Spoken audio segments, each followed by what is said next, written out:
Kira here with another video, and this time I'm redoing one of my older videos where I talk about screenwriting stuff. So the first thing I want to talk about is the fade-in transition.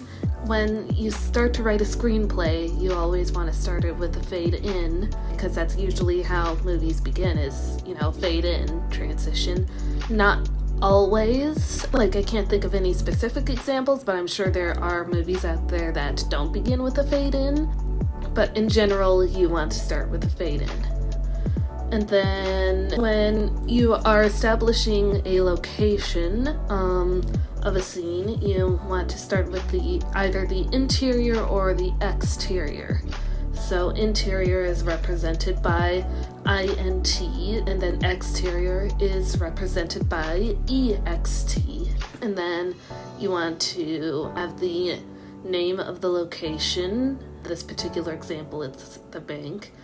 And then afterwards you want a dash, and then a time of day, so afternoon, or you could just say day or night. I can't remember if there are any specific rules for more specific times, like 9 o'clock. I don't think there's any rules against that as far as I'm aware. Anyway, and then when you are introducing a character, what you want to do is capitalize the name of the character. And the reason you do this is so that way whoever is reading your script will know, okay, this is someone I need to cast. I need to find someone to play this character. And then in parentheses, you want to list if there's specific information that the person reading needs to know about, like for casting purposes, like the character's gender, their age, anything specific about them. Don't go too in-depth don't get too specific, because they'll want to make sure that they have options in terms of casting. In terms of dialogue, getting the formatting, especially with the dialogue, is important, and it's recommended that you find some type of screenwriting software that will, correctly format this for you.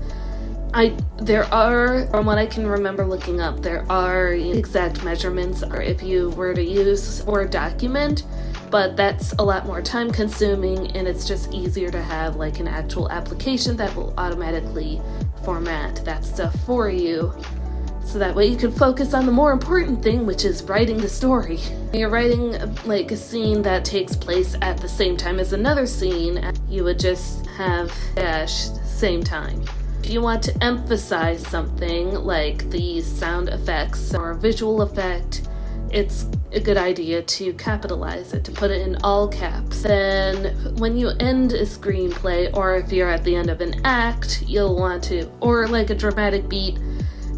Again, it's one of those things that kind of varies depending on the context. Usually it's at the end of a screenplay, and so yeah, that's kind of the bare minimum, the basics, very bare minimum. There will be other stuff that I will cover that is also important when it comes to screenwriting.